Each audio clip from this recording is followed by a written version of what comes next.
Bueno, pues veo que estáis todos ya bien acoplados con un cafecito, sentidos libres de poner también a lo largo de la sesión que ya estamos en familia después de 3 sesiones juntos y empezamos, si os parece bien. Hoy va a ser ya la 4ª sesión de este programa formativo Compliance 360 grados dirigido a entidades del tercer sector para trabajar y profesionalizar nuestras políticas de compliance, organizado por la Fundación Pro Bono España en colaboración con la Fundación Nemesio. Mi nombre es Marta Solano, soy Project Manager de la Fundación. Anteriormente está con nosotros nuestra directora de proyectos, Silvia Cuenca, y a partir de ahora nos estaremos también alternando con mi compañera Ana Malti, que también es Project Manager, y yo, para iros acompañando en las distintas sesiones. Esta 4ª sesión versa sobre el compliance laboral de mano de un excelente profesional en la materia, Pedro Llorente, abogado de la ilustre casa que hoy nos acoge, junto con Olga Montero, estudiante del Centro de Estudios Garrigues. Estarán impartiendo esta sesión de hoy.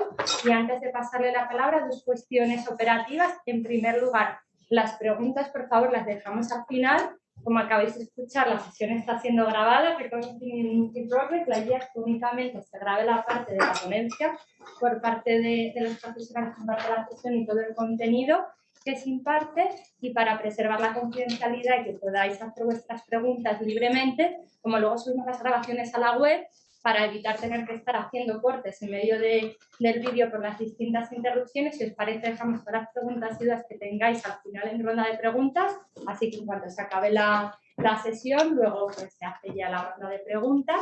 También que sepáis que se han ido ya volcando en la web las primeras sesiones, siempre iremos colgando y a partir de ahora lo iremos haciendo semanas a semanas, tanto la grabación de la sesión en vídeo como 2 PDFs, por un lado la PPT, la presentación en PowerPoint de la sesión y los materiales que estamos impresos, el documento escrito.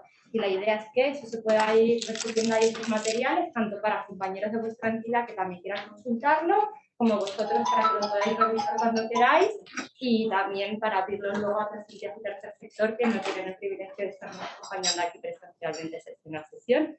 Y luego, en último lugar, os voy a repartir unas cláusulas de protección de datos para que los que así lo deseéis nos la deis firmada y desde la Fundación Pro Bono España podamos incorporar a nuestra base de datos para hacer llegar newsletters. Y también que sepáis, fruto de estas sesiones que se cubre mucha materia, luego cuando aterricéis todo dentro de vuestras casas, si tenéis dudas más concretas que nos queráis hacer llegar, consultas legales, tanto en materia de compliance como cualquier otra materia del derecho, temas fiscales, de voluntariado, lo que necesitéis, aquí estamos en servicio de la Fundación, tanto yo como cualquiera de mis compañeras, para canalizar cualquiera de vuestras consultas por nuestras vías. Así que eso también, de aprovechar este canal, y ya sin más demora, dejo la palabra a nuestros ponentes de hoy. Muy bien. Gracias. Pues no sé, ¿veis bien la pantalla desde el fondo? Pues muchas gracias por vuestra asistencia esta tarde. Hemos puesto un poco el aire acondicionado, la sala grande, a ver si se refrigera un poquito la sala. Y gracias a la Fundación por esta oportunidad. Preguntar al principio, ¿quiénes de vosotros tenéis alguna relación con recursos humanos o relaciones laborales? Porque nuestra compañera, ¿no? Que sí que tenía experiencia en la directora de recursos humanos. ¿Alguno más de los que asistentes tenéis? ¿Es director de relaciones laborales? Yo la gestión de personal de lo que es Madrid. Muy bien, pues a los que sois ya conocedores de esta materia, y puesto que la mayoría de los compañeros no están tan familiarizados con lo que vamos a hablar, yo os pediría disculpas de antemano y un poco de paciencia, porque vamos a intentar hacerlo lo más lo accesible posible, ¿no? Porque el ámbito de la regulación laboral es muy profusa, muy prolija, con un montón de excepciones, y de lo que se trata es que sacáis de aquí con unas ideas claras desde el punto de vista del cumplimiento normativo, ¿no? Del cumplimiento en sentido amplio que necesitáis para cumplir con la ley, para que no sea sancionado penalmente o administrativamente, y sobre todo por tener que es lo que persigue el compliance en sentido general, ¿no? El tener una cultura que permita interna y externamente, bueno, pues transformar una imagen de reacción en una imagen de prevención para evitar precisamente la reacción, ya sea internamente o los stakeholders, con los personas con las que, o entidades con las que. Os voy a explicar brevemente cómo lo vamos a hacer Olga y yo. Tenemos que, en vez de hablar uno y explicar 4 epígrafes, 5 epígrafes, que sean, y luego nosotros vamos a ir al tesbolique, vamos a ir intentando intercalando para hacerlo un poquito más dinámico. Y ya os digo que antemano que es imposible abarcar en 1 hora y media todo lo que querríamos hablar sobre el compliance laboral. Vamos a hacer una primera aproximación de conceptos generales, de qué entendemos por compliance laboral y qué áreas vamos a abordar y cuáles no. Ya os anticipo que habrá cuestiones que no podemos abordar, sin perjuicio que no en la última parte de la sesión podáis comentar o presentar algún tipo de comentario al respecto. En segundo lugar, vamos a ver si es lo más cercano al compliance en sentido estricto, lo que son los aspectos de responsabilidad penal de la persona jurídica. Vosotros sois entidades del tercer sector, ¿no? Fundaciones, asociaciones, incluso de economía social, cooperativas. De ciertos delitos que tienen una naturaleza más próxima a lo sociolaboral. Posteriormente, aunque no es, y ahora me anticipo como el almendro, no es propio del compliance todo lo que son las infracciones y sanciones administrativas en el orden sociolaboral, en tercer lugar, y veremos pues, esos 5 bloques de materias o de temas, relaciones individuales, por tanto, relacionadas con el contrato de trabajo, colectivas, relacionadas con lo que son los convenios colectivos y medidas de flexibilidad interna o externa. Flexibilidad interna, entendemos, son los ERTES, para que os veáis, o las modificaciones sustanciales de condiciones de trabajo, ¿no? Las que no implican una extinción de la relación laboral, y las medidas externas, pues los despidos, en este caso despidos colectivos con las unidades colectivas. Las obligaciones en materia de riesgos laborales, el compliance, tal y como lo estamos viendo ahora, desde el año 2010, cuando los penalistas lo han abordado y con la reforma del Código Penal en 2015, el compliance se inventó, se generó en el ámbito laboral. La prevención de riesgos laborales fue el primer elemento dentro del ámbito de pues las entidades lucrativas con ánimo de lucro y no lucro, a efectos de hacer autoevaluación, de hacer un análisis interno sin que te lo exija la norma. Luego se exigió por las directivas comunitarias de laborales con el fin de evitar determinadas sanciones, ¿no? Veremos también obligaciones en materia de empleo, muy vinculada con la contratación de personas con discapacidad, la conocida como la cuota de reserva del 2% y medidas alternativas a la que puedan de manera excepcional adoptar esa contratación de personas con discapacidad en el ámbito de las entidades. Y luego el gran bloque, que es el que vamos a dedicar quizás más tiempo, es en todas las cuestiones relativas a igualdad. Y vamos a ver por las últimas leyes que se han producido, se han aprobado en nuestro país, conectado también con lo que son los protocolos contra acoso sexual y los delitos contra integridad moral. Y, por último, también analizaremos, vamos a hablar de lo que son los canales de denuncia, que es la ley 223, que bueno, pues ha entrado en vigor hace muy poquito, pero que no tiene efectividad hasta el mes de junio para determinadas entidades y luego hasta el 31 de diciembre de este año, de su dimensión. Vamos a empezar. Vamos a hablar de compliance laboral, tenemos que saber a qué nos estamos refiriendo. A mí no me gusta la palabra compliance, lo siento por la fundación, porque no es. Compliance laboral en sí no existe. Todo lo que es cumplimiento de normativa laboral es compliance, ¿no? Entonces, podemos abordarlo desde un punto de vista amplio, es decir, cualquier incumplimiento de la normativa laboral, ¿no? La normativa laboral es el Estatuto de los Trabajadores, que es la norma fundamental, y también los convenios colectivos que se negocian y se registran de una determinada manera. O sea, en los Estatutos de los Trabajadores hay un título que se llama el título tercero, que es que los convenios colectivos que se negocian, ¿no? de legitimidad, ¿no? tanto la parte empresarial como la laboral, y con un control de legalidad, con un acceso al registro y a la publicidad, son normas. Los convenios colectivos son contratos colectivos, pero que tienen una eficacia normativa siempre que se regule o se negocie, mejor dicho, por el título tercero del Estatuto de los Trabajadores. Pero si hemos a un sentido amplio de compliance, vamos a tener que tener también en cuenta lo que son los pactos, más allá de los convenios colectivos que realicen las entidades con sus trabajadores, o incluso de decisiones unilaterales de la entidad.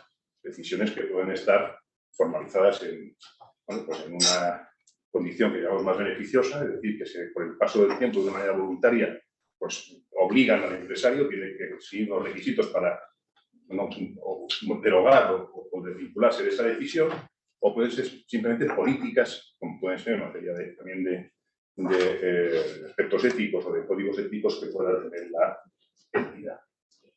Por tanto, cumplimiento normativo en sentido amplio es eso.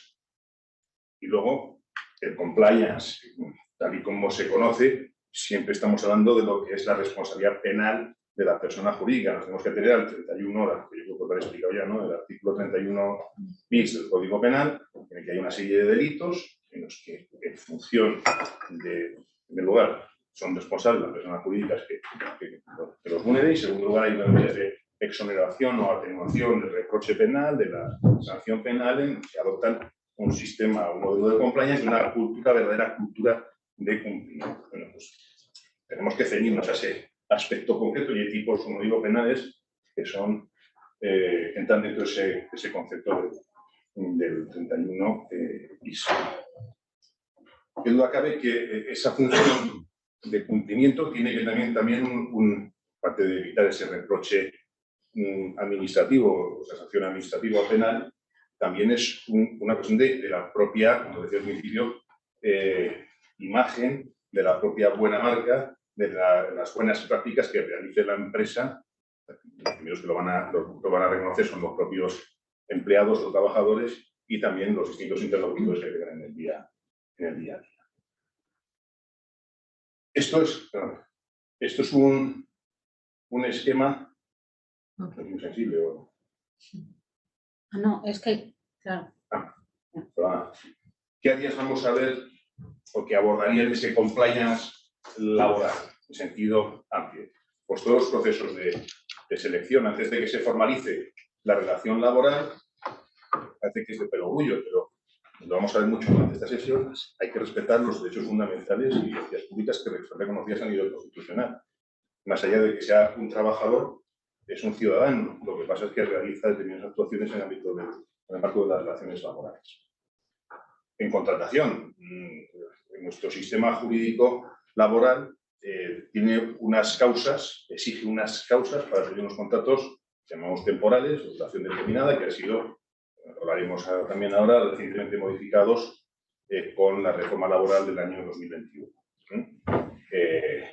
También en la definición de las categorías profesionales. La reforma que hubo del año 2012 flexibilizó el concepto de clasificación funcional, es decir, dónde agrupo a las personas a efectos de determinar sus tareas, sus actividades. Antes teníamos un sistema que está basado en categorías, si me permitís la imagen, en bandas muy estrechas, con una gran profusión en los convenios colectivos, y se dice, no, bueno, el criterio de clasificación general tiene que ser el del grupo profesional, que es una agrupación de categorías y niveles, que permite además movilidad de funciones dentro del grupo sin cumplir o cumpliendo de una manera más atenuada los requisitos que se establecían previamente al año 2000.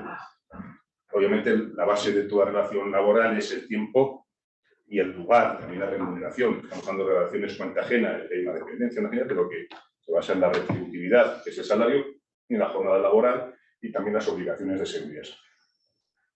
Recientemente vemos cada vez más, y por eso lo hemos metido en este área de compliance, es decir, natural o el núcleo básico, todo lo que tiene que ver con la conciliación de la vida familiar o personal y la vida laboral.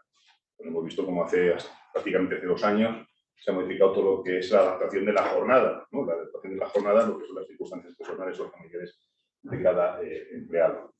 Todo regulado en la extinción de los contratos. Hay un gran debate, tampoco vamos a entrar en mucha technicality, pero sabéis que las indemnizaciones en España por despido tienen 2 parámetros básicos u objetivos. Uno es la antigüedad que tiene ese empleado, otro es el salario que ha percibido, y en función de si el despido se declara improcedente, ha incumplido la norma o nulo, pues tiene determinadas repercusiones, ¿no? El despido improcedente, que es al que nos estamos refiriendo ahora en este debate que tenemos actualmente, pues algunos tribunales españoles, a nivel de Tribunal Superior de Justicia, en Cataluña recientemente hay una sentencia, es que yo creo que la indemnización que se le paga a un trabajador despedido improcedentemente no tiene ese carácter disuasorio, compensatorio que se establece en la normativa española, porque hay unos convenios en la Organización Internacional del Trabajo o en el ámbito de la Carta Social Europea, que deberíamos tener otros parámetros que nos permitan buscar o alcanzar ese efecto disuasorio de la norma. La edad, el lugar, el sexo, en fin, pues esto es un debate que está abierto, y unas quejas de los sindicatos UGT y comisiones obreras, y que veremos si se va a trasladar en las resoluciones del Comité Europeo de Derechos Humanos, que es el que está analizando esta cuestión, y luego puede que llegue también a nuestra legislación. Prevención de riesgos laborales, ahora os comentará Olga los rasgos básicos, pero, como os decía, es una parte fundamental también de los programas de compliance.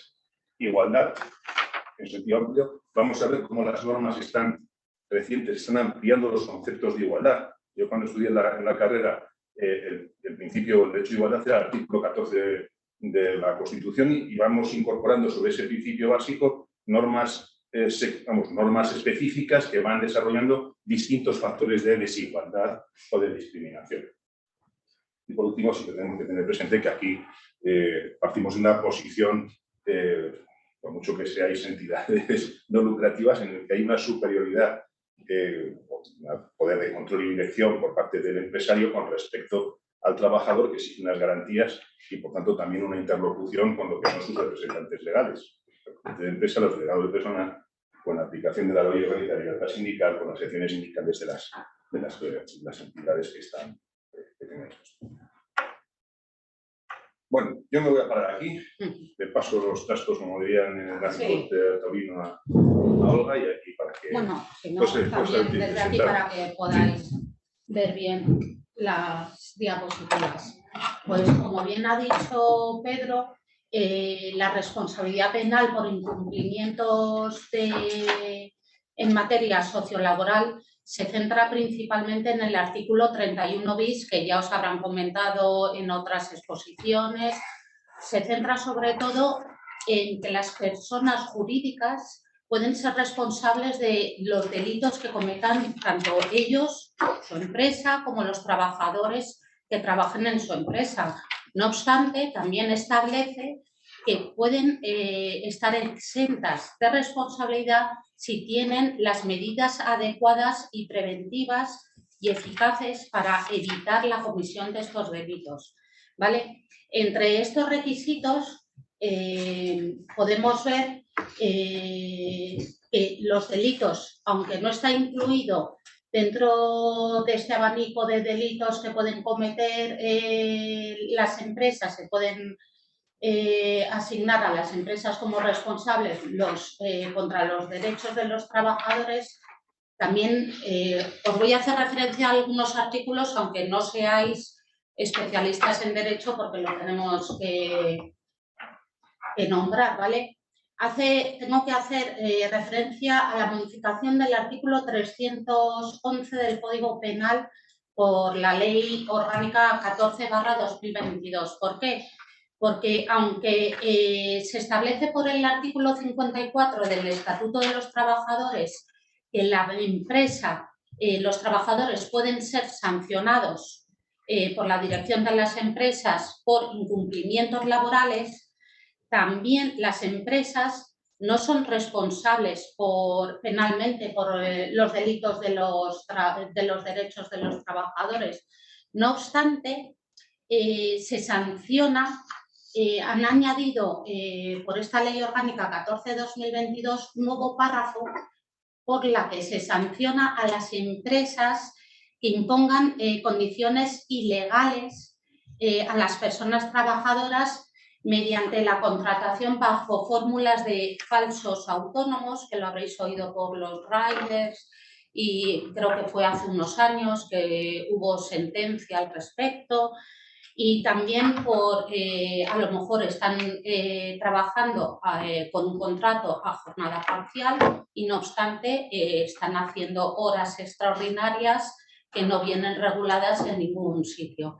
Pues bien, se ha hecho una modificación de este artículo para penar, o sea, que las empresas sean responsables y las penas, no solo administrativas, sino penalmente, que van penas de prisión desde los 6 meses hasta los 6 años. De esta forma, lo que hacen es proteger tanto al trabajador y también, como ha comentado Pedro, la reputación de esa empresa. Es decir, si tienes las medidas adecuadas para evitar que se hagan contrataciones abusivas o contratos inadecuados, pues la empresa puede estar en cierta manera cubierta en este sentido.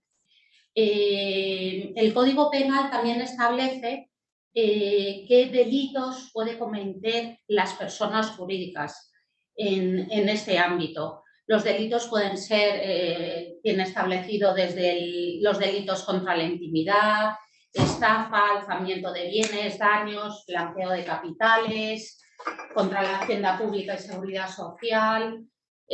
Son un abanico bastante completo, ¿vale? Los programas de prevención de las empresas cada vez más se están incrementando y adaptando a las nuevas modificaciones que hay en el ámbito tanto social como de seguridad y también no solo para evitar futuras responsabilidades de las mismas empresas, sino también en el ámbito interno de la empresa para que los trabajadores tengan cierta seguridad y en el ámbito externo para que tengan una imagen más limpia de esa empresa o fundación, porque es diferente que no esté, qué imagen puede dar que una empresa sea condenada por cualquiera de estos delitos. La imagen que da externa es tanto, vamos, le perjudica a todos los niveles, ¿vale? Luego, respecto a la responsabilidad administrativa en materia sociolaboral. Perdón un momentito. Sí, ¿quieres hacer Sí, del 311? De 311. Probablemente lo habéis oído, esto de los falsos autónomos, ¿no? Esto es una reflexión, ¿no?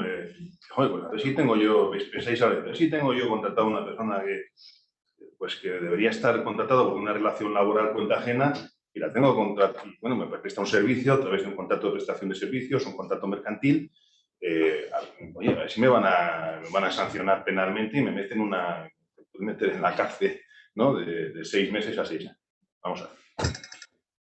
Esto ha dado un lugar a ríos de tinta.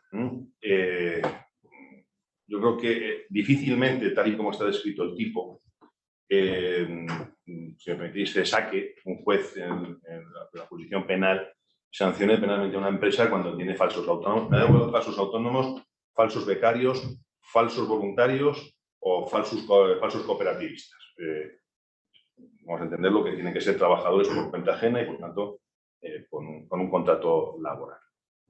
Porque, tal y como está definido, dice imponer condiciones ilegales bajo contratación de fórmulas ajenas. Pero en ningún momento se hacen todo lo que son las sanciones, las infracciones y las sanciones penales tienen un elemento doloso, un elemento de gravedad. Oye, como algún autor dice que haya un incumplimiento grosero, ¿no? de la norma. Hombre, muchas veces estos supuestos son lo que llamamos zonas grises, ¿no? Los laboralistas o zonas fronterizas. Los riders es un ejemplo de ello. No se sabe muy bien si eso era un trabajador cuenta ajena, un autónomo o un trabajador económicamente dependiente. El trabajador económicamente depende del 75% de su facturación de un cliente. Hombre, yo creo que esto no se puede llevar al extremo de decir que si tú no tienes bien encuadrados desde el punto de vista laboral a los trabajadores de tu entidad, vayas a ser sancionado penalmente, ¿no? De hecho, hay mucho debate también. ¿No hubiera sido mejor que modifiquemos la ley, que lo que ha explicado ahora, la ley de infracciones y sanciones de orden social? Porque es verdad que se han sancionado algunas de estas entidades de plataformas de distribución de comida y siguen manteniendo los trabajadores de su relación con los trabajadores como una relación cuenta propia, bueno, han puesto una multa de casi, no sé si lo visteis en prensa, de casi 80 millones a los trabajadores, a Globo en Barcelona y Valencia, que no creo que sea una multa pequeña. Pero es algo que vamos a estar viendo en el ámbito laboral. Quizás esta última ratio o la intervención mínima del derecho penal tiene su ejemplo más claro en las relaciones laborales. Tenemos unas medidas que pueden ser digo que mejor o peor adecuadas a la situación actual, pero se han incrementado las sanciones en lo que es las sanciones administrativas, en el orden laboral, pero acudir a fórmulas como esta bueno, que vienen motivadas un poco, por lo que os digo, por el incumplimiento de estas plataformas de distribución de comida, pues parece que no es lo más correcto y que no creo que sean precisamente muy eficaces si se plantean querellas en el ámbito, nada más que... Hay otros delitos que comentaba que sí que están dentro del ámbito del 431 bis y que son muy relevantes, que son todo lo que está relacionado con el acoso, que lo veremos posteriormente en la presentación. Vale. Con respecto a la responsabilidad administrativa en materia sociolaboral, existe un riesgo legal cierto de sanciones administrativas en esta materia que pueden alcanzar incluso los 187.000 euros o, como ha comentado Pedro, de muchísimo mayores en empresas más grandes, porque lógicamente las sanciones van en función de lo que el delito cometido, la empresa, la facturación y todo, se tiene en cuenta todo. Y la LISOS, que son unas normativas en el ámbito social, en el orden social, establece igualmente una serie de sanciones accesorias. Hace referencia de manera relevante a los códigos de compliance. ¿Por qué? Porque reducen la responsabilidad sancionadora. Las sanciones y los criterios de graduación, así como la autoridad competente para imponerlas, viene todo regulado en la LISOS, en el Real Decreto Legislativo 5/2000 de 4 de agosto. ¿Vale? En concreto, la LISOS regula dentro de las infracciones sociales las cuestiones como las relaciones laborales, tanto colectivas como individuales, la materia de seguridad social, relaciones de colocación de empleo, formación profesional, prevención. No tiene la consideración de infracciones en el orden social los incumplimientos de las personas trabajadoras en el marco de la relación laboral, porque esto vendrá sancionado por la misma empresa mediante una sanción disciplinaria, ¿vale? Las infracciones tampoco en el orden social están incluidas las sanciones en cuestiones de extranjería, porque ya vienen reguladas por la normativa específica al respecto, ni tampoco las situaciones que hayan sido plasmadas en el Código Penal. A ver. Sí. Aquí voy a hablar de las infracciones y sanciones de las empresas en el orden social, vienen reguladas por la LISOS, y para que puedan ser sancionadas tiene que haber previa instrucción del oportuno expediente realizado con una inspección de trabajo y seguridad social. Si no hay un expediente previo, no puede haber sanción, ¿vale? Entonces tienen que ir a hacer una inspección de trabajo, realizar los oportunos requerimientos y en base a eso se realizarán las sanciones en el orden social y dependiendo de la naturaleza del deber infringido y la entidad del derecho afectado serán graduadas en base a leves, graves o muy graves. Y entonces, conforme a eso, serán las sanciones más elevadas o no. No sé si quieres puntualizar algo referente... No, la LISOS es la que... Porque la ley es la que tiene que fijar las infracciones y las sanciones. No puede venir un decreto y fijar, hay una reserva de ley en la tipicidad de las infracciones y las sanciones tiene que estar establecida por una norma. Lo mismo que os decía que el convenio sí que puede regular obligaciones para la empresa, pero no puede un convenio colectivo establecer sanciones, que estamos hablando de sanciones administrativas, podrá establecer las sanciones a los trabajadores derivados del incumplimiento de la relación laboral, ¿no? Pero luego hay también un decreto, que no complicarlo, que es el decreto 928 del año 1998, que es el que regula el procedimiento sancionador, que comentaba Olga. Cuando se hizo la ley de procedimiento administrativo, luego en función de las especialidades, pues cada sector de materia tenía su propio procedimiento.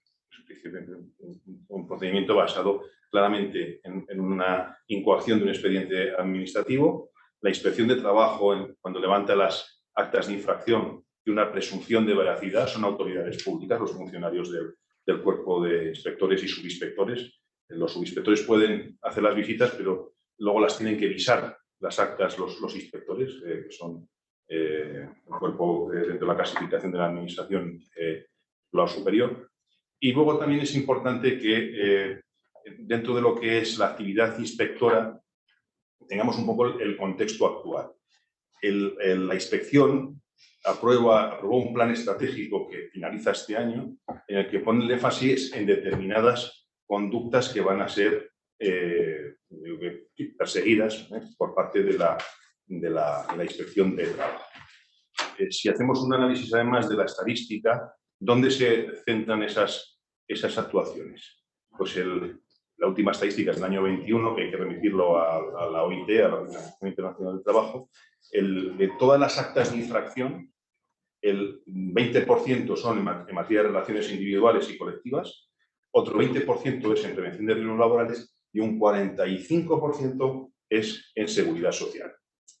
Hay también un aspecto, no quiero decir que recaudatorio, pero sí que de perseguir aquellas conductas que puedan ser un perjuicio para la seguridad social, tanto en impago de cuotas como en el abono de prestaciones de una manera fraudulenta o que se apliquen exoneraciones en seguridad social, lo hemos visto con todos los ERTEs, ¿no? Ahora, en la época de COVID, se aplicaban a las empresas determinadas deducciones o exoneraciones que están siendo perseguidas por la inspección. Y luego, un poco ya en el año 21, cuando se aprobó esto de hacer la regulación laboral, pues a veces está muy parcheada, ¿no? En una norma que no tiene mucho que ver, aunque sea en el ámbito laboral, pues te regulan en la actualización de las sanciones. La ley de trabajo a distancia, la ley 1021, se metió la actualización de las sanciones de la LISOS, subiendo un 20% las sanciones, ¿no? Entonces tenemos un rango que va desde el grado mínimo de las infracciones leves y está sancionado con 70 euros, y el rango máximo, la posición de sanción máxima en una infracción muy grave, pues son 225.018 euros. Por tanto, ahí hay también una libertad dentro de esa presunción de veracidad de las actas de la inspección, también hay una libertad por parte, por supuesto, dentro de los procedimientos y el marco normativo de la inspección a la hora de graduar e imponer determinadas sanciones por infracciones en el orden sociolaboral.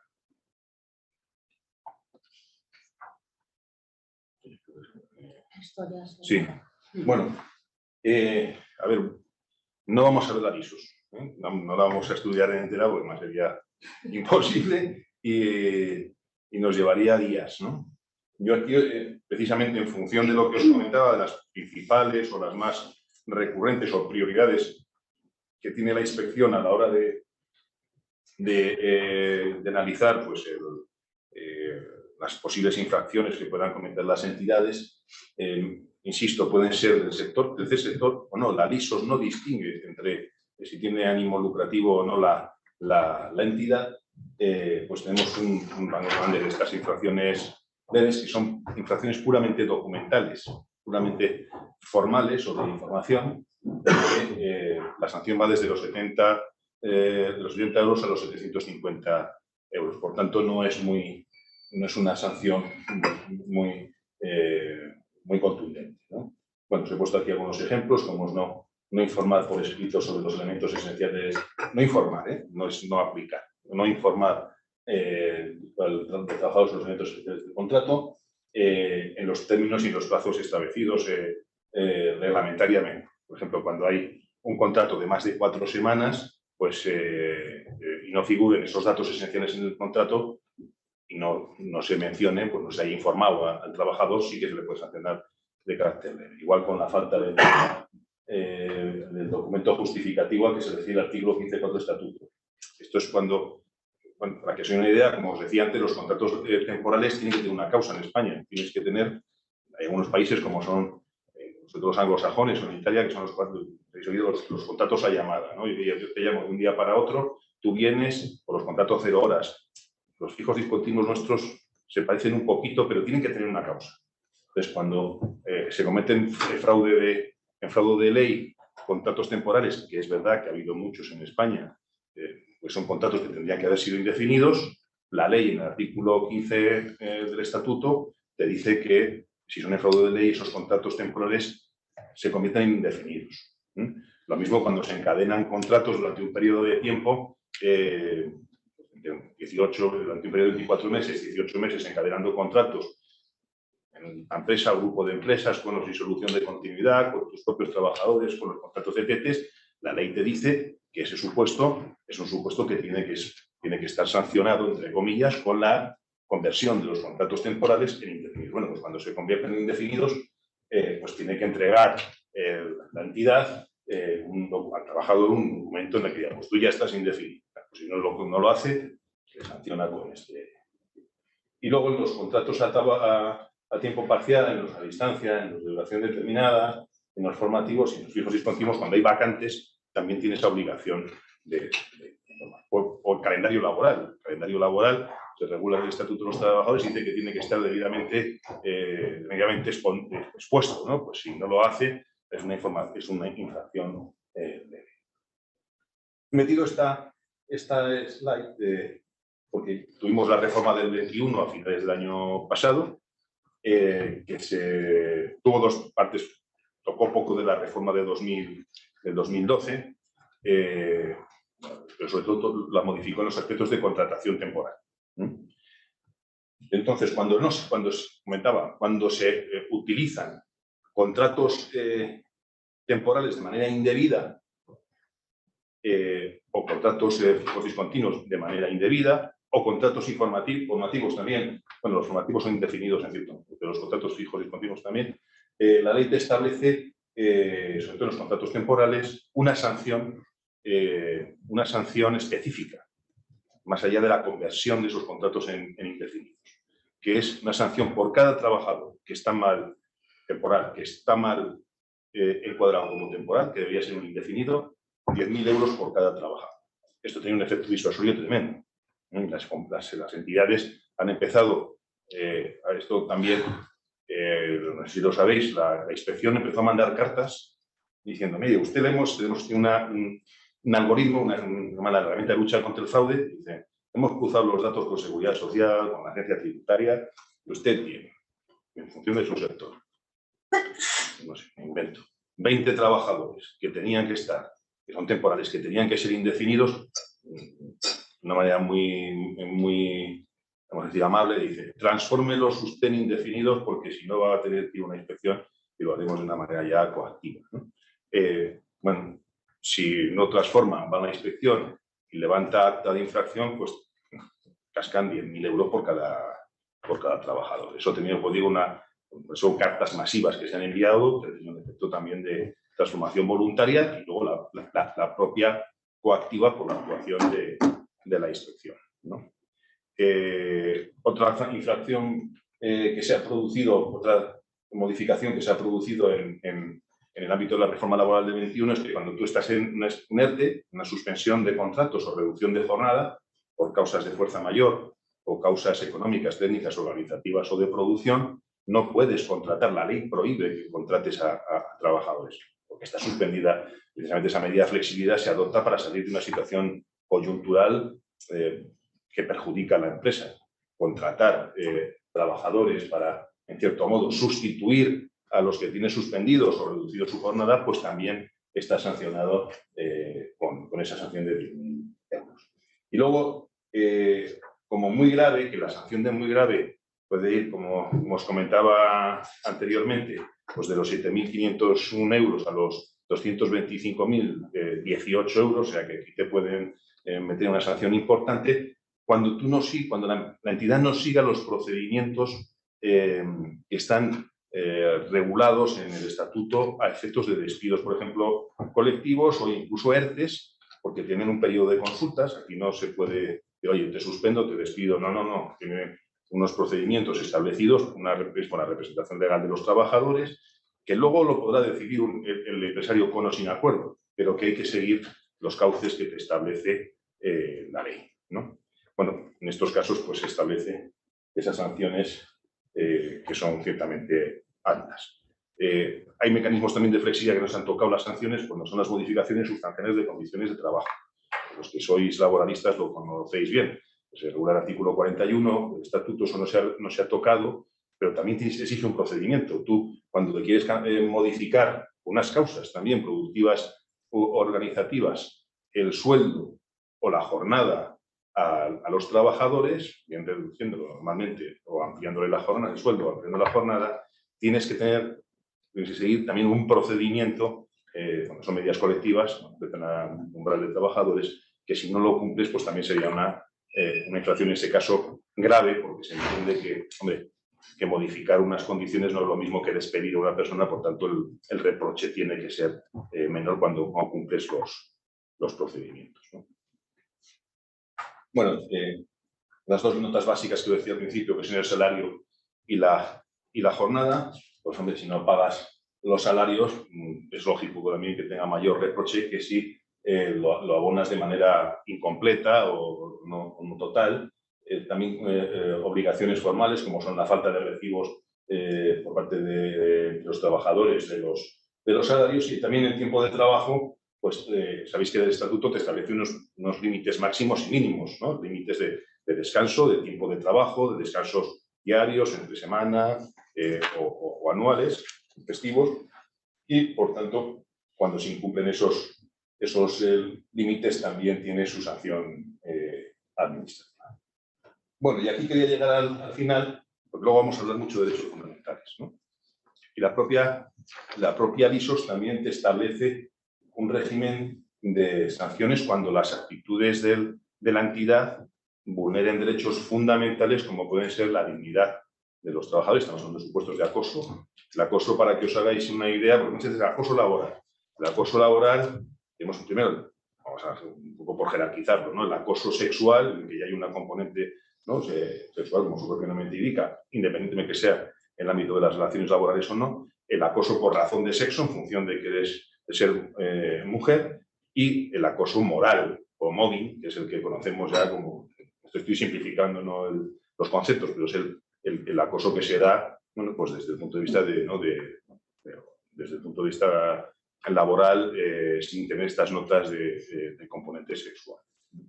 Bueno, pues en estos supuestos también la LISOS sanciona de manera muy grave, con infracciones, una infracción muy grave, con sanciones que van ya hasta los 125.018 euros, y aquí surge siempre la cuestión, bueno, pero si, ponía este ejemplo un poco también gráfico, bueno, pero es que, mire usted, si un compañero de la fundación, cualquier entidad de las que tenéis, ¿no?, o que participáis vosotros, un compañero la ha acosado a otro compañero, pero no es responsabilidad de la empresa, hasta cierto punto. O sea, la empresa tiene, y esto conecta claramente con las medidas de cumplimiento de compliance, la empresa tiene un deber precisamente de arbitrar las medidas preventivas, los protocolos de prevención del acoso, con un canal de denuncias, con la adopción de determinadas medidas de formación, de sensibilización, que haya una cultura que permita reaccionar ante determinadas conductas y también, en su momento, prevenirlas para que no se puedan repetir, ¿no? Por tanto, cuando el empresario tenga ese conocimiento cabal, objetivo o dadas razones para que se haya producido y no adopta ninguna medida, pues tendrá que también responder por esa culpa invigilando o esa culpa por omisión a la hora de adoptar las medidas correspondientes. Y ya os dejo por el apasionante mundo de los laborales. Sí. Hola. pues la prevención de riesgos laborales, como cualquier otra actividad de las empresas, es susceptible de generar riesgos vinculados con delitos tipificados en el Código Penal.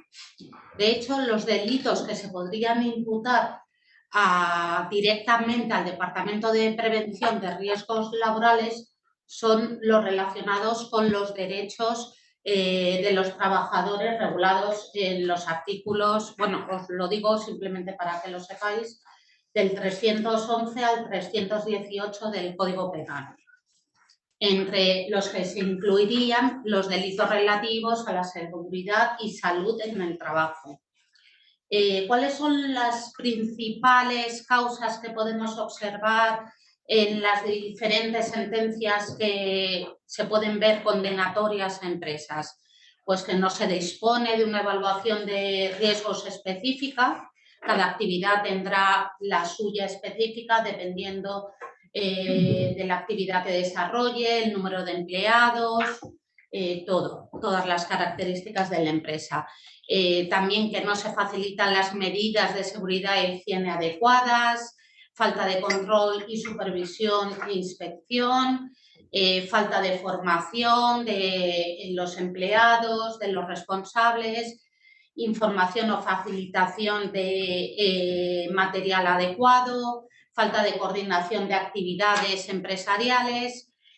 Por este motivo, las empresas deben de tener una gestión de la prevención adecuada de estos riesgos para que no se den estas causas en las empresas. ¿Dónde está regulado esto? En la Ley 31/95 de Prevención de Riesgos Laborales y su normativa que lo desarrolla, tiene por objeto promover toda la seguridad y salud de los trabajadores mediante la aplicación de medidas y el desarrollo de las actividades necesarias para la prevención de todos los riesgos derivados del trabajo que se desarrolla. Entre otras obligaciones, la normativa establece la obligación de disponer un servicio de prevención, ajeno o propio, dependiendo del tamaño de la empresa,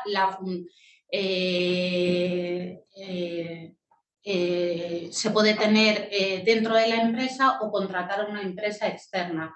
Bien establecido, creo, según el número de trabajadores, de tantos a tantos será necesario contratar a una empresa externa. Algunos sectores que tienen, especialmente pues, los que están en contacto con materias tóxicas o cancerígenas, eso sí que tienen que tener un servicio de prevención propio, independientemente del número de trabajadores. En este aspecto tenemos que determinar que hay tres figuras imprescindibles que tienen que haber en una empresa para regular la prevención de riesgos laborales. En este sentido, tiene que haber un técnico de prevención, que su labor es la de prevenir en materia de prevención de riesgos laborales. También un delegado de prevención, que es el representante de los trabajadores con funciones específicas en materia de prevención de riesgos laborales. Y por otro lado, el Compliance Officer. El Compliance Officer tiene la labor de supervisar todo el cumplimiento normativo, no solo de prevención de riesgos laborales, sino en todos los ámbitos de la empresa. Entonces, el Compliance Officer aportaría los conocimientos jurídicos y tanto el delegado como el técnico de prevención aportaría los conocimientos técnicos en materia de prevención de riesgos laborales. Si hablamos de compliance en sentido amplio, sería cumplimiento normativo, pero los delitos contra los derechos de los trabajadores, en particular los vinculados con la seguridad y salud en el trabajo, están vinculados con la prevención de riesgos laborales, deberían quedar incluidos dentro de todo el sistema de compliance de la empresa, de todo el mapa de compliance de la empresa, para garantizar establecen los controles necesarios para evitar o detectar posibles incumplimientos. Entonces, por eso es necesario que tengan asignadas las funciones específicas y tener incorporado la prevención dentro de los programas y estrategias de compliance de la empresa. Si lo tienen incluido, ¿qué puede suponer para la empresa o para la asociación? Puede suponer la exención o atenuación de las responsabilidades legales de las mismas y tanto de ellos como de sus equipos de trabajo, porque también podrían ser responsables el equipo de prevención de riesgos laborales. ¿El qué?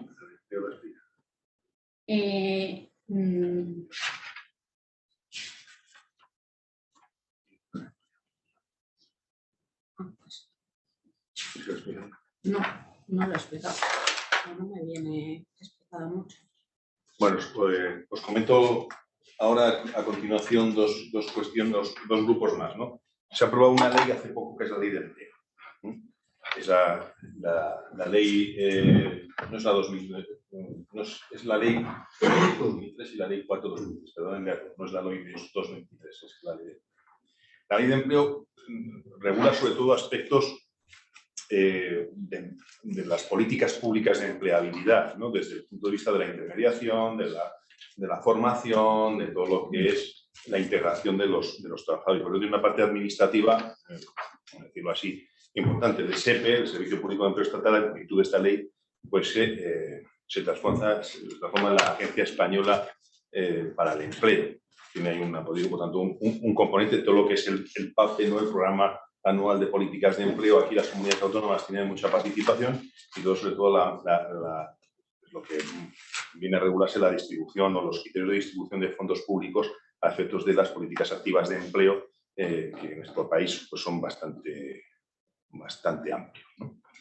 Con la idea de buscar esa eficacia en el destino de los recursos públicos. Pero más allá de eso, para nuestro ámbito, hay que poner el énfasis en varios aspectos. Primero, no solamente tenemos la ley de empleo, se aplica a las entidades del tercer sector, sino también a las agencias de colocación, a las entidades formativas, bueno, pues a toda una serie de sujetos que van a tener que responder también desde el punto de vista administrativo, pues cuando incumplan algunas de las obligaciones que le establecen la ley, ¿no? Incluso fundaciones y asociaciones que desarrollan, y así se explica en la ley, que realicen actividades de inserción o que participen en la creación de empleo para personas con discapacidad. Esto es una mención específica de la ley 3/2023. Os comentaré alguna anécdota porque publicaron en el mismo día, entró en vigor esta norma en el 1 de marzo y se aprobó la ley de empleo y la ley trans o de garantía de los derechos de las personas transexuales y el colectivo LGTBI. Y en concreto, porque la mayoría de estas normas también persiguen lo que es, ¿no? Entramos ahora, como comentaré, de la garantía del principio de igualdad y no discriminación. Es una anécdota, pero bueno, como esta vorágine legislativa hace a veces que no se coordinen los distintos ministerios que son los que tutelan las normas. Y en la ley de empleo se decía, dentro de cuando alguien pide datos personales para hacer un proceso de selección o un proceso de contratación, pues que no pueden llevar a discriminar pues, por los típicos factores, ¿no? Por razón de sexo, edad, orientación sexual y tal. Y se puso en la ley de empleo también por cuestiones de salud. Pues luego llegó el mismo día, se aprobó la ley trans y derogó lo que había regulado la ley de empleo. Y ahora mismo estamos en un limbo, porque está tramitándose una enmienda para que corrija lo que una ley hizo. Bueno, esto sería un ejemplo de lo que son las prisas o las falta de coordinación en el ámbito de la acción legislativa. Vamos a centrarnos, porque ya por tiempo, en todo lo que son las obligaciones en materia de igualdad. Como os decía, la Constitución tenemos desde el año 78 y está en el artículo 14. El Tribunal Constitucional pues podríamos llenar libros y libros y libros con las sentencias del Constitucional y posteriormente del Tribunal Supremo a la hora de precisar o concretar ese principio de igualdad. Para que os hagáis una idea, son dos ideas básicas. Los poderes públicos, un mandato a los poderes públicos, las administraciones, en el que tienen que respetar esa igualdad de trato. Y segundo, que es el anverso, la prohibición de discriminación con carácter general en las relaciones interprivados y más allá de los poderes públicos. Bien. Pues el año 2007 teníamos una ley que era la Ley Orgánica de Igualdad Efectivas de Hombres y Mujeres, que ya establecía la obligación de tener planes de igualdad, que es el principal instrumento o uno de los principales instrumentos precisamente que tenemos para garantizar este derecho fundamental. Bueno, y es verdad que ahí se exigía a empresas de más de 250 trabajadores y a través de un Real Decreto Ley, el Decreto Ley 1/2019, que precisamente hoy he visto que había un recurso de inconstitucionalidad que el Tribunal Constitucional ha dicho que, aunque se impugnaba porque se considera que no había urgente necesidad y por tanto no cumplía con los requisitos del artículo 86 de la Constitución, que te dice que no estamos acostumbrados también a ver muchos decretos leyes en el BOE, que tienen que cumplir unos requisitos, ¿no?, constitucionales, de urgencia, de necesidad. Bueno, pues le han dicho que es correcto. Después del año 19, pues ha llovido ya unos cuantos años, pues ese decreto ley 1/19 te dice, no, los planes de igualdad vamos a ampliar su aplicación en las empresas en función de una dimensión y también de requisitos específicos que ya se contemplaban en el año 2007. Si un convenio colectivo establece que tiene que tener un plan de igualdad, pues ya puedes tener los trabajadores que tengan. Tienes que aplicar el plan de igualdad. E incluso la inspección, cuando entraba a sancionar, hacía procedimientos en materia de discriminación, ¿no? Decía, bueno, como medidas accesorias o sustitutivas de las acciones accesorias que comentaba Olga, usted me aprueba un plan de igualdad. E incluso yo no sé si aquí algunos de estáis de cooperativas, si tienes una cooperativa que tuviera contratado, no solamente cooperativista, sino contratado a personal laboral, personal por cuenta ajena, también tenía que tener un plan de igualdad. Bueno, pues en el año 2019 se hace un escalado en 3 años, en función de las dimensiones de las empresas, tiene que haber planes de igualdad. Al día de hoy, desde el 7 de marzo del año pasado, las empresas que tengan más de 50 trabajadores tienen que tener todas plan de igualdad. ¿Lo tienen? No. Según las últimas estadísticas, la mayoría. De hecho, el 70% de las empresas no tienen en España de más de 50 trabajadores. Estadísticamente, el INE dice que son en torno a las 32.000 empresas. El 70% de las empresas no tienen plan de igualdad. Y eso es un problema, porque te puede sancionar en cualquier momento de la inspección. De hecho, ya lo está haciendo. Los últimos datos de la inspección de trabajo, de sanciones impuestas por no tener el plan de igualdad o porque su contenido no es el adecuado o porque no se ha negociado lo que es el diagnóstico de las medidas con la representación legal de los trabajadores, pues se ha multiplicado por 7 el año 22, finales del año 22, por 7 con respecto al año 21. Y esto va a seguir, porque en este plan estratégico que os comentaba de la inspección, que acaba hasta el año en curso, lo que es el enfoque de género y desde el punto de vista también de la preservación y garantía del derecho de igualdad, va a seguir, va a continuar. Pues hay que hacer planes de igualdad. Pero nos hemos encontrado, y en la práctica diaria aquí también lo hemos visto, que cuando tú negocias un plan de igualdad, tienes que sentarte ya no con la representación legal de los trabajadores, ya no tú con tu comité de empresa, ni con tus delegados de personal, si los tienes. Tienes que hacerlo, si falta esa representación legal, con los sindicatos más representativos del sector que negocia el convenio colectivo del sector. Y entonces, cuando dices, bueno, pues vamos a sentarnos, porque el plan de igualdad es como un convenio colectivo, lo tienes que negociar, con o sin acuerdo, y luego te vas a un registro que hay en el Ministerio de Trabajo, se llama el RESCON, Registro de Convenios, una vez que ya lo has negociado. Bueno, pues nos estamos encontrando con que los sindicatos no se sientan a negociar, no tienen capacidad suficiente para atender a todas las mesas de negociación de los planes de igualdad. Tú puedes convocarles, mandarles correos, pero dice la norma que tiene que estar negociado y registrado. Y cuando vas al registro, pues no te aceptan siempre, no te aceptan porque no está negociado. y no se admite que se creen comisiones ad hoc cuando no hay representación legal de los trabajadores. En algunos supuestos en el Estatuto de los Trabajadores te permiten crear sobre todo despidos colectivos o en estas medidas que os he comentado antes de modificaciones sustanciales de trabajo, pues cuando son colectivas te permiten tener comisiones ad hoc. Los trabajadores se reúnen y eligen a sus representantes. Bueno, pues esto la norma no lo permite. Y se da la paradoja que hay muchas empresas, sobre todo algunas que concurren a procesos públicos de licitación, en el que se les exigen los pliegos que estén con los planes de igualdad registrados.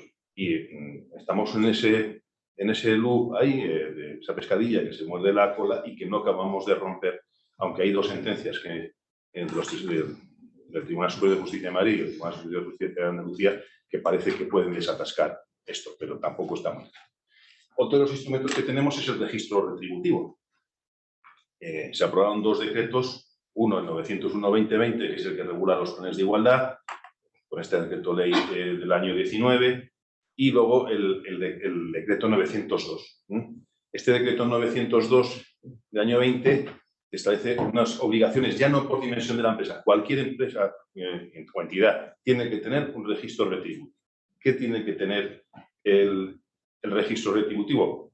Los valores medios permite que sea la mediana o la media aritmética de las retribuciones de los trabajadores. Son las retribuciones con carácter general, no solamente los salarios, sino también todos los complementos que cobran, incluso percepciones extrasalariales, las dietas, las indemnizaciones que hayan podido tener, y además tienen que estar desglosados por sexo. Y luego agrupados, los que os comentaba, en grupos profesionales, en categorías o en niveles. Lo que dice la norma es que no pueden darse de manera individualizada, porque hay una preservación de la normativa de protección de datos para que no se identifiquen a determinadas personas en función del salario que cobran. Y nos han replanteado, ya acabo esta parte, otro problema, además de los planes de igualdad que no se pueden negociar, porque una parte no se siente y se puede registrar, que es una sentencia que ha habido hace muy poquito, en el mes de febrero, de la Audiencia Nacional, en el que era un supuesto en el que dice, mira, yo en mi empresa tengo solo dos trabajadores que son del mismo sexo, por tanto no puedo hacer no debería hacer la comparación, y que además se puede ver perfectamente, si doy las retribuciones, quiénes son, porque es que solamente son esos dos los que tengo en la empresa. Y por tanto, decía la empresa, oye, pues para esto estoy vulnerando el derecho a la protección de datos personales que tienen estas personas. Además, la Agencia de Protección de Datos sacó una guía específicamente prohibiendo estas cuestiones, incluso la herramienta que ha sacado el Ministerio para hacer toda la auditoría retributiva y toda la valoración de puestos de trabajo para el registro retributivo, dijo, no, esto tenemos que preservar los datos. Bueno, pues la Audiencia Nacional, es verdad que no es una sentencia firme, ha dicho que prima lo que es la transparencia, que persigue el registro retributivo, y por tanto da igual que sean dos del mismo sexo o uno del mismo sexo, a este se le pone ahí y se le pone el sueldo. Con lo cual, pues estamos en una cierta inseguridad jurídica en este momento. Las sanciones por no tener el plan de igualdad pues van hasta los 7.500 euros y son infracciones graves. Y luego, pues estas accesorias, como os decía, que es pues no acceder a bonificaciones y ayudas que dan las administraciones públicas y también a la ley de contratos del sector público. Las causas de discriminación siempre nos hemos centrado en lo que estamos hablando, ¿no? La discriminación por razón de sexo, a veces vinculadas a las cuestiones conexas como son la paternidad o la maternidad, pero no olvidemos que también tenemos todo un listado y hay una extensa también doctrina del Tribunal Constitucional de todos estos factores, de origen racial, de la edad. La edad, por ejemplo, hemos tenido aquí también algún caso de empresas en las que han procedido a despedir a trabajadores a partir de más de 50 años, cuando esos trabajadores son un porcentaje muy bajo de la compañía, pero a los que más despiden son los que son esos trabajadores, y además se les sustituye por trabajadores más jóvenes. Bueno, pues el TSJ de Madrid, en una sentencia firme, está diciendo que eso es una actitud discriminatoria por edad, pero lo tenemos también por religión. En España no se ha dado, ¿no? Pero todo lo que es la vestimenta, el velo islámico, pues hay países que lo tienen prohibido, en España no está prohibido, pero tenemos que aplicar toda la doctrina del Tribunal Europeo de Derechos Humanos, que establece lo que es las discriminaciones directas e indirectas en función de las ideas o las ideas religiosas, ¿no? Ideas políticas, discapacidad, orientación sexual, ahora hablaremos. Todos estos factores pues, están recogidos por el Tribunal Constitucional, en la mayor medida, y por el Tribunal Supremo. Pero en el año pasado dice, bueno, pues dijo el legislador, vamos a regularlo en una ley. Y entonces aprobaron la ley esta, que es la ley 1522, y modificaron los criterios de definición de qué entendemos por discriminación, directa o indirecta o por asociación, y también nuevos tipos de, que no se veían algunas sentencias, también algunos tipos de discriminación. Directa, la más grosera, la que se ve, comparación en una retribución entre la que perciben el colectivo de hombres y mujeres en una empresa, bastando comparar las retribuciones. Eso es un caso más sencillo de identificar. Indirecta, aquí ya es más complicado, porque normalmente hay una razón oculta que es la que no se ha puesto encima de la mesa a la hora de justificar una determinada medida de la entidad. Un ejemplo, se despide esto que hemos visto, a trabajadores que tienen una determinada edad, pero realmente lo que se alega es que hay una reorganización o que han bajado las ventas o que hay un problema por parte económico por parte de la empresa. Por tanto, aparentemente hay una neutralidad en la toma de decisión, pero hay una razón oculta que plantea esa discriminación. Y por asociación es cuando, por pertenencia o una relación con un grupo, pues te discriminan también. El ejemplo típico es el de que una persona que tiene una relación con por ejemplo, con una persona del colectivo gitano, le dice a su entidad, mira, pues me voy a casar dentro de voy a irme a vivir con fulanito o fulanita, que es de la etnia gitana, y le despide, ¿no? Pues hay una asociación, hay una relación entre esa causa de discriminación por asociación a la pertenencia de un colectivo determinado de esa persona. Y luego nuevos tipos que son terrenos resbaladizos, por error. Es decir, puede que la aplicación del factor de discriminación sea por una apreciación errónea. Esto se da porque puedes despedir a una persona que es homosexual cuando no lo es. O porque despides a una mujer que está embarazada, que es un supuesto de nulidad si es por motivos del embarazo, y no lo está. O al revés, o si lo está y no era conocido por el resto. Múltiple, son varias causas, por razón de cada una independiente. Normalmente no se da porque lo que se da es cuando es interseccional. Es que todas las causas se interrelacionan entre sí. O una cuestión de raza, ¿no? Entonces, en Estados Unidos se dio mucho y es un concepto que se importa de allí, una cuestión de raza con la de sexo, ¿no? Mujeres afroamericanas discriminadas en sus entornos laborales. Se han metido también otros conceptos que aparecen en esta ley y en la siguiente, que es el de identidad sexual y expresión de género. Identidad sexual puede coincidir o no con lo que es tu aspecto biológico desde el punto de vista sexual, hombre o mujer, que es el colectivo trans, para entendernos mejor, ¿no?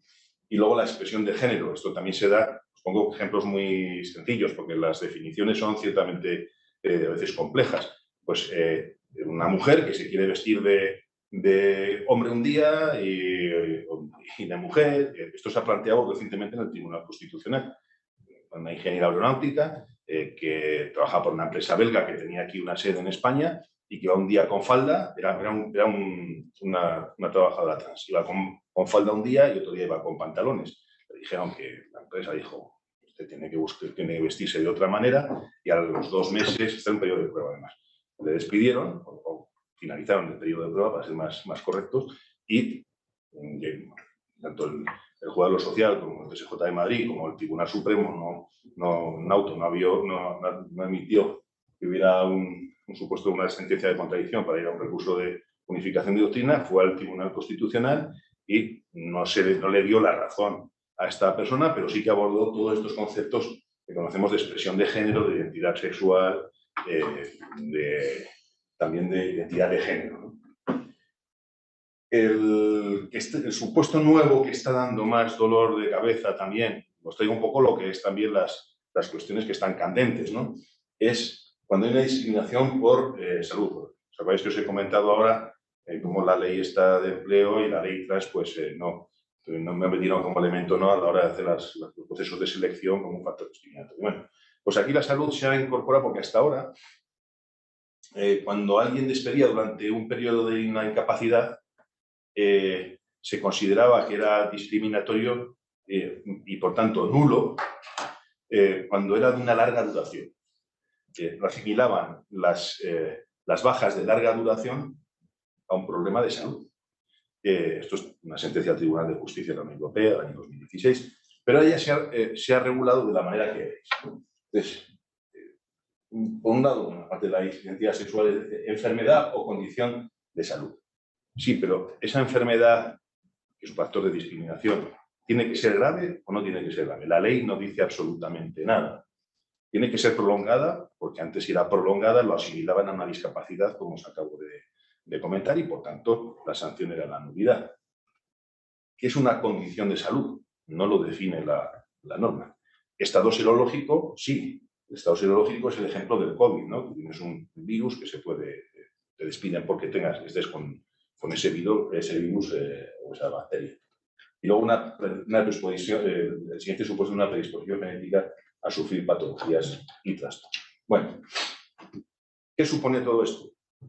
Fundamental, que si hay mero indicio de que alguien ha adoptado, la entidad, medidas que pueden llegar hasta el despido, basadas en un factor discriminatorio de salud, estado serológico, condición de salud o predisposición a patologías o problemas genéticos, pues se invierte la carga de la prueba, como ocurre con todos los derechos fundamentales que colisionan con otros derechos. Es decir, la mera existencia de indicios racionales supone que la persona, la entidad, a un trabajador y dice, usted me está discriminando por esto, está despedido por estas razones, tendrá que demostrar que eso no se ha producido por este factor, que se habrá producido por otro. Por tanto, exige un esfuerzo probatorio, claro, más allá de la inversión de la carga de la prueba. Y además hay una presunción de que se producen daños y perjuicios, que es una de las grandes novedades también de esta ley. Aunque tú no lo plantees, el trabajador no lo plantee en su demanda, si se produce este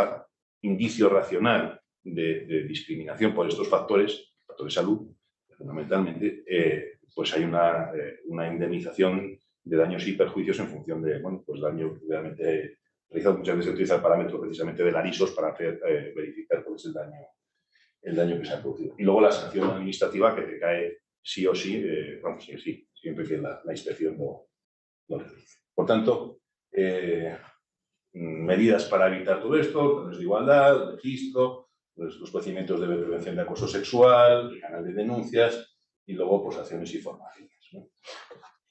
Ley trans.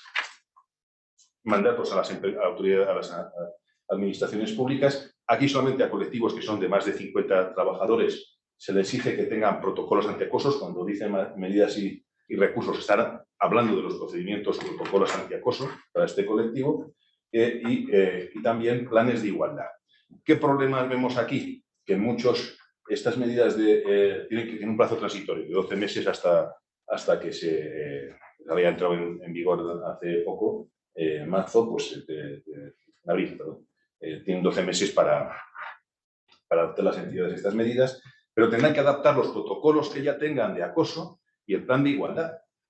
Plan de igualdad que si tienen que meter al colectivo trans pueden entrar también en procesos o posibles supuestos de discriminación o incluso de vulneración del derecho a la protección de tus datos personales. O sea, a veces se regula y no se tiene en cuenta todos estos detalles. Y además, este plan de igualdad, los planes de igualdad en general, tú te sientas con la representación legal de los trabajadores o con los sindicatos, como os he hablado antes, si se sientan, y lo negocias, pero puede haber acuerdo o no pueden haber acuerdo. Aquí se dice que tiene que estar acordado. Entonces, en fin, esto no sé cómo al final se va a gestionar, pero ahí tenemos un problema. Y luego, pues, infracciones como digo, que llegan hasta los 150.000 euros. Le dejo ya a Olga el último... Sí, bueno, estaba en la obligación, sí, y las conclusiones. En este aspecto es igual que lo anteriormente comentado por Pedro. Las empresas con más de 50 personas en plantilla están obligadas a que el 2% de estas sean personas contratadas con discapacidad. Esto es con el objetivo de la integración laboral de este tipo de personas.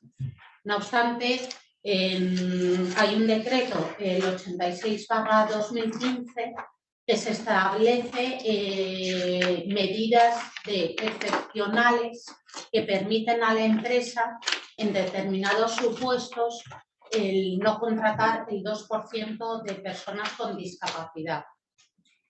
¿Cuáles son estas medidas excepcionales? Pues que la empresa tenga necesidad de personal, de contratar personal, lo ponga en la oferta en el Servicio Público de Empleo de la Comunidad de Madrid o en las agencias de colocación autorizadas o donde sea, y no puedan atender o las personas renuncien a esta oferta de empleo.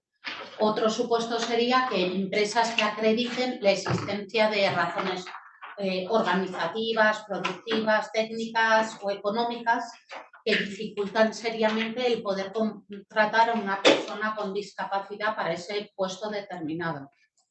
Esta situación de excepcionalidad la tienen que solicitar a los servicios públicos de empleo con carácter previo a tomar la adopción de medidas alternativas. Las medidas alternativas, ¿de qué constan las medidas alternativas? Pues sería la realización del contrato mercantil o civil con un centro especial de empleo o un trabajador autónomo con discapacidad para el suministro de materias primas, o bien la realización de un contrato mercantil o civil con un centro especial de empleo o con un trabajador autónomo con discapacidad para la prestación de servicios ajenos y accesorios a la actividad normal de la empresa. El importe anual de las medidas anteriores ha de ser al menos 3 veces el IPREM anual por cada trabajador con discapacidad dejado de contratar por esta cuota del 2%. Un segundo. Otra medida alternativa sería la realización de donaciones y acciones de patrocinio, siempre de carácter monetario, para el desarrollo de actividades de inserción laboral y de creación de empleo para personas con discapacidad, a fundaciones sobre todo destinadas que sean de utilidad pública y que su objeto social, lógicamente, sea la inserción laboral o creación de empleo a favor de empresas de personas con discapacidad. El importe anual de estas donaciones o acciones de patrocinio tiene que ser al menos 1,5 veces el IPREM. ¿Qué es el IPREM? Es un índice de referencia empleado en España para la concesión de ayudas públicas y se publica, creo que es anualmente. Sí, en la ley de presupuesto. Sí, y entonces por ese motivo tienen que justificarlo. Siempre la medida excepcional se tiene que hacer previo a tomar la medida alternativa, porque si no, no estaría autorizada. Y ahora, protocolos contra el... Sí, dos cuestiones con el tema este de la... también discapacidad, porque algunas de las actividades no habéis dicho que la dos cuestiones que, por aclararlas, porque estaréis más familiarizados. Esta ley de empleo que se ha aprobado recientemente, la ley 323, establece una equiparación a la discapacidad en un grado del 33% para todas aquellas personas que tengan reconocidas administrativamente por el INS o judicialmente una incapacidad permanente total absoluta o una gran invalidez, ¿no? Entonces se planteó, dice, bueno, y esto, o sea, si ya, pues no hace falta ir a los baremos, ¿no?, que regulan la determinación del grado de discapacidad. Es solo a los efectos de la ley de empleo, no con respecto a otras materias, ¿no? Por tanto, esa equiparación, automaticidad, está limitada a la ley de empleo. En segundo lugar, tenemos un unos baremos de discapacidad que venían desde el año 99 y recientemente se aprobó la ley el año pasado, el decreto 888-22 que ha entrado en vigor la semana pasada. Y ahí te establecen unos procedimientos, me imagino que ya lo conocéis, unos nuevos procedimientos de reconocimiento, declaración y calificación de la discapacidad, y también distintos factores más allá de los que se venían utilizando, fundamentalmente eran morfológicos o biológicos, sino también sociales, psicológicos, ambientales. Hay unos baremos por deficiencia global de la persona, limitaciones en la actividad, restricciones en la participación y barreras contractuales y ambientales. Y luego una clasificación de la discapacidad que va desde la nula a la total, la nula del 0 al 4% y la total del 96 al 10%, pasando por la leve, moderada y grave. Por tanto, esto es también reciente, que lo tengamos en cuenta y sobre todo adeptos de evitar equívocos que a veces se plantean en los titulares en la prensa. Bueno, vamos acabando ya. La Ley Orgánica 1022, la Ley Integral. Si os dais cuenta, todo es integral. La Ley Integral, ¿no? La igualdad de discriminación, la Ley Integral de... en este caso es de la libertad sexual y contra la violencia sexual. Bueno, pues esa integralidad pues, tiene también una visión expansiva en los que son los mecanismos y herramientas que deben de seguir las empresas para cumplir los objetivos y por las obligaciones que se le establecen. Tienen que arbitrar, como exige la ley, mecanismos específicos de prevención de delitos y conductas. Hay dos tipos de delitos que son el 173 del Código Penal y el 184. Estos dos delitos, hasta esta ley, no estaban metidos en el listado de los delitos en los que había responsabilidad penal de la persona jurídica. Hasta entonces no estaban incluidos. Es con esta ley cuando entran ya en la lista, en el numerus clausus de todos los delitos que pueden derivar una responsabilidad. Bueno, pues veis aquí la descripción, que también, claro, todos los tipos penales a la hora de aplicarlos tiene su aquel, ¿no? Pero la primera está más vinculado con lo que es el acoso, vamos a decir, moral, ¿no? Y la segunda con el acoso sexual, tal y como lo hemos venido hablando a lo largo de la sesión, ¿no? También sería una modificación del 197.7 con lo que es el sexting, que es la grabación de imágenes íntimas sin la autorización de la persona que está afectada. Bueno, pues esta ley, aparte de esa inclusión en el 31 bis de estos dos tipos estos tres tipos de delitos, por acoso y por sexting, también establece una serie de parámetros, obligaciones para las entidades. Tienen que valorar los riesgos, cuando hemos hablado de prevención de riesgos laborales, tienen que también valorar los riesgos de violencia sexual. En su evaluación de riesgos laborales tiene que entrar también esta evaluación. Tienen que hacer adaptaciones de los espacios de trabajo a lo que es la perspectiva de género. Hay un distintivo que se concede que tendrá seguro su repercusión en las licitaciones públicas a efectos. Yo de momento no conozco ninguno, pero tardará poco, igual que lo tenemos con los planes de igualdad, el que haya una certificación por parte de la administración de que esa empresa pues, tiene una sociedad libre de violencia de género a efectos de acceder a determinadas licitaciones o incluso subvenciones o ayudas públicas. Y luego la RLT también tiene la prestación legal de los trabajadores tiene su obligación también de formación, de sensibilización en las medidas que tiene esta ley. Se reconoce a las personas que sufrían violencia de género, se les reconocía una serie de medidas laborales y aquí se extienden a las que son personas que pueden ser sujetas de violencia sexual, ¿no? La diferencia es que, hay muchas, pero violencia de género está más relacionado con el ámbito de la violencia que sufre la mujer. En este otro caso, en la violencia sexual, no hay discriminación entre hombres y mujeres y además tiene unos componentes, como digo, distintos que no podemos entrar en esto. Pero bueno, son la reducción de jornada, la suspensión, que puede ser ampliada judicialmente hasta los 18 meses del contrato de trabajo y, y también todo lo que se refiere a las preferencias de trabajo dentro del grupo profesional, una categoría similar. Importante, si se toman, ¿os acordáis de la nulidad de los despidos que se produzcan con motivos de discriminación? Pues lo mismo aquí cuando pueda confluir algún elemento de violencia sexual. Aquí se incorpora una cosa muy curiosa, que se modifica la posibilidad de hacer una movilidad que llamamos geográfica los laboralistas, es decir, que puedas trabajar en otro sitio distinto a tu residencia habitual, ¿no?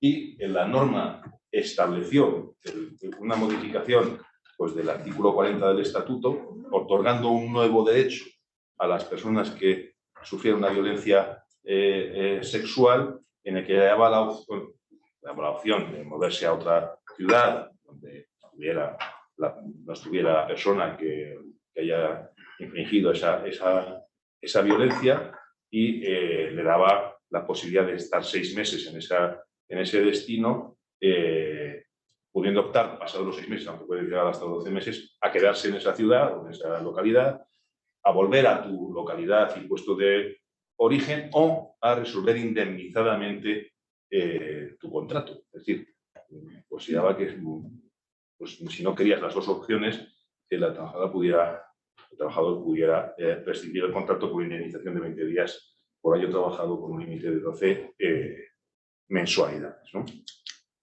Este nuevo derecho, pues la ley trans, pues bueno, y todos los de la suspensión y tal, se ha vuelto la redacción previa a la ley orgánica 1022. Con lo cual, otra vez tenemos otras desconexiones de la ley trans, que ha quitado todo este régimen de equiparación, y la ley 1022, que fue la que estableció esta extensión de los derechos. Al día de hoy tampoco está solucionado este problema. Me imagino que será con otra enmienda que tendrán que incorporar en alguna ley para desfacer el entuerto.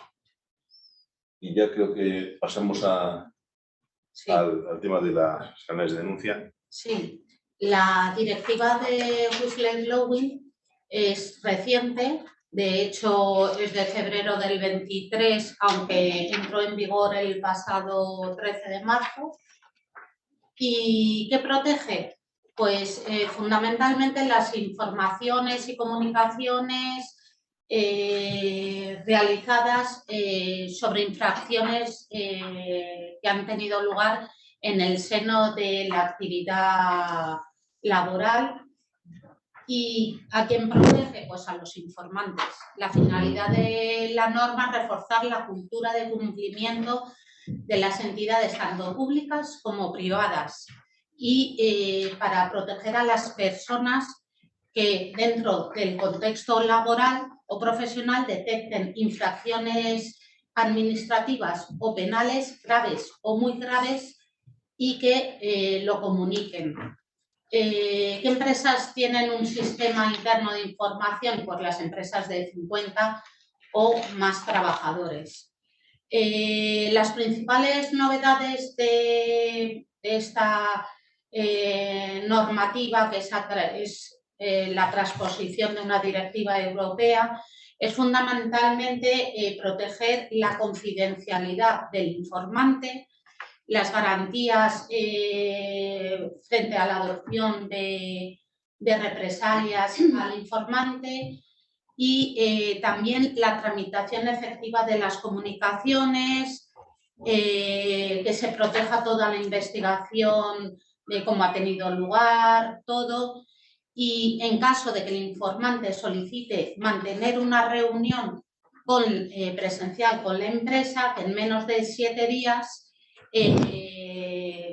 tenga lugar desde su comunicación. ¿En qué plazo tienen que tomar estas medidas las empresas? Pues antes del 30 de junio del 23 para empresas con plantilla igual o superior a 250 personas, y hasta el 1 de diciembre del 23 para empresas con plantillas entre 50 y 249 personas. El canal de información, ¿cómo tiene que ser? El canal tiene que ser externo, tiene que haber un responsable interno. Y tiene que haber un responsable que vele por la seguridad de este canal informativo, y que vele por la confidencialidad y siendo, dentro de lo que cabe, accesible total simplemente a petición de la autoridad judicial, si hay una investigación con respecto a los hechos denunciados.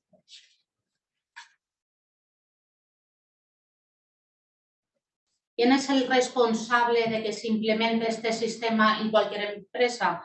Pues el órgano de administración de la empresa, siempre previa consulta de los representantes de los trabajadores.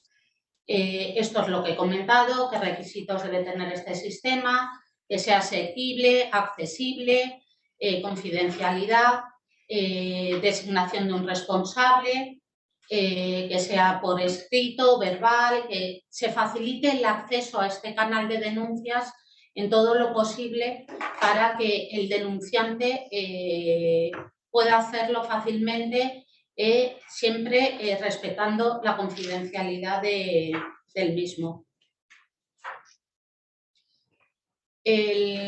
Los plazos. Se establece un plazo de recibo de la información de 7 días y la información, la investigación no puede durar más de 3 meses, a no ser que justifiquen la complejidad de la denuncia y de los hechos denunciados. El informante estará protegido en todas las medidas por las posibles represalias, tanto de la empresa como de las personas involucradas, y también tendrán que establecerse información y asesoramiento completo e independiente sobre procedimientos, protección frente a represalias, asistencia jurídica al denunciante, apoyo psicológico y financiero si fuese necesario. Y en esta materia se han establecido sanciones bastante altas para lo que son, dependiendo también de la infracción cometida. Por ejemplo, la infracción contra los informantes, contra la empresa, si en este caso se adoptasen represalias contra él, sería una multa de 30.001 euros a 30.000 para personas físicas y entre 600.000 y 1 millón para las personas jurídicas. También existe, como en otros delitos que hemos explicado anteriormente, sanciones accesorias como amonestación, prohibición de obtener subvenciones o beneficios fiscales durante 4 años o la prohibición de contratar con el sector público durante 3 años. Todo esto, como es bastante reciente, también he visto que en otros países europeos que ya estaba la directiva, esta normativa impuesta, que ha habido empresas que se les ha sancionado, pero a posteriori han adoptado medidas correctivas respecto a este canal de denuncias y entonces la prohibición de contratar en el sector público se ha anulado esta sanción accesoria y les han permitido de nuevo retomar con contrataciones públicas. En este tema, el tema del whistleblowing, que suena muy bien, pero esto es el chivato de toda la vida, lo cual es un cambio de paradigma total en nuestro marco de relaciones entre las entidades y los trabajadores. Hemos visto muchas leyes, pues la ley 323, la 423, la ley de no discriminación, la ley 1522, la ley orgánica esta 1022 integral de la libertad sexual, que son leyes que no son estrictamente laborales. Bueno, si habéis explicado unas cosas que son, de verdad, que hemos ido sacando los aspectos laborales, pero es un elemento de esta nueva ola de legislación, tremenda legislación que afecta en el ámbito laboral. Ya lo sufrimos durante la pandemia, porque fueron como cerca de 15 decretos leyes los que hubo el tema de los ERTEs, ahora lo estamos viendo con normas que son, podemos decir, paralaborales, pero que tienen contenido laboral. Esta es una de ellas. En las otras sí que se hacía mención a la reforma del Estatuto de los Trabajadores, se hacía referencia también a los principios de no discriminación. Aquí esta ley no se hace ninguna referencia a modificación del Estatuto de los Trabajadores ni a la Ley General de Seguridad Social. Pero, ¿quiénes son los principales denunciantes o informantes, como dice la ley, en el ámbito de las entidades? Los trabajadores. ¿Qué represalias se adoptan dentro del ámbito de la relación laboral en las entidades o las empresas? Pues son represalias laborales, desde el despido a la no promoción, a la formación de listas negras, a la degradación, a la suspensión de tu disciplinaria de la relación laboral. Entonces, todo esto nos lleva también a la idea de que cada vez es más complicado estos sistemas de garantizar el cumplimiento de toda la normativa laboral o paralaboral. Porque esto es un tema que hemos seguido mucho desde el despacho, en este caso, de este cambio de paradigma. 3 cuestiones con los canales o los sistemas que llaman de información interna. Hay que integrar todos los canales que ya están. ¿Os habéis dado cuenta que hemos visto que teníamos el canal que nos exigía los protocolos antiacoso? En otras entidades de prevención de blanqueo de capitales. Todos esos tienen que integrarse dentro de este sistema de información que dice la ley que tiene que ser único. Eso ya es un reto para muchas entidades. Segundo, aquí también pueden confluir y entrar en contradicción derechos fundamentales. Porque la ley te dice, hay un canal interno que tienen que establecer las empresas en las fechas que acaba de decir Olga. Luego hay un canal externo que dice que el primero es preferente, pero no prioritario, no lo jerarquiza. Ese canal externo es una autoridad que van a crear, es la Autoridad Independiente de Protección al Informante, en el que el denunciante puede acudir, si no está muy cómodo, le puede garantizar la confidencialidad a la empresa, a ese canal externo. Y luego está, en el tercer nivel, que es cuando hay unos supuestos excepcionales, porque puede haber daños que se puedan para evitar daños que se puedan producir o por urgencia, que es el que se llama la revelación pública. Irte a las redes sociales o a los medios de comunicación a revelar, como el Wikileaks o el LuxLeaks, ¿no? Te vas a comunicar. Entonces, esto también tiene un problema, que es cómo choca algunos derechos, como son el derecho fundamental a la libertad de expresión o la información, con posicionar determinadas denuncias en los medios de comunicación o en las redes sociales. Hemos tenido un caso muy reciente y que está dando también mucho que hablar, os lo comento también para que lo tengáis en vuestro radar, que ha sido una vulneración del Convenio Europeo de Derechos Humanos y por tanto ha ido al Tribunal Europeo de Derechos Humanos, que está en Estrasburgo, en el caso del LuxLeaks. No sé si lo conocéis, es unos señores que trabajan en PricewaterhouseCoopers, allí, en Luxemburgo, y filtraron una serie de documentos, hasta 30.000 documentos, que aparecían esquemas de planificación fiscal de empresas multinacionales que se vieron perjudicadas igual que Price, ¿no? A estos señores les hacen un expediente sancionador, los despiden, ellos van a Estrasburgo y le dicen, no, es que a mí se me ha vulnerado mi derecho a la libertad de expresión.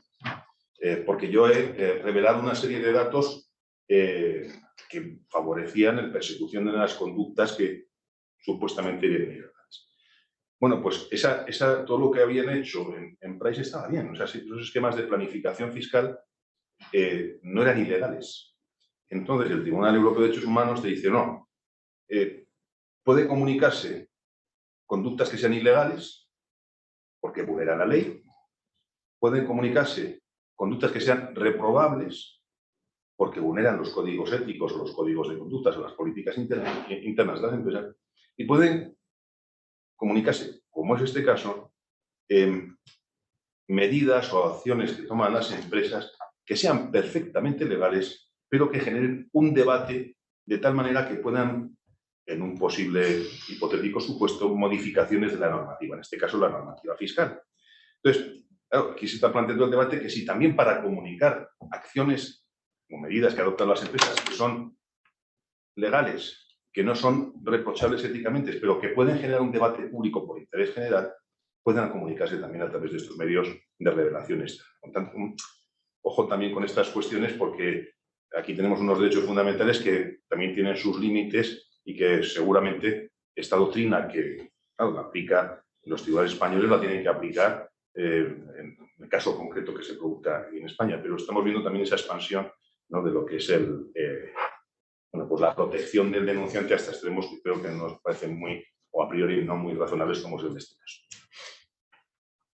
Bueno, este esquema me encanta porque hemos estado hablando de políticas, protocolos, códigos que deben tener las empresas, y es un compendio muy esquemático de que todo lo que tienen que tener, más allá de cumplir el Estatuto de los Trabajadores, los convenios colectivos, todo lo que acabamos de ver, son obligaciones que imponen estas normas para que las empresas elaboren protocolos, políticas internas, canales de denuncia.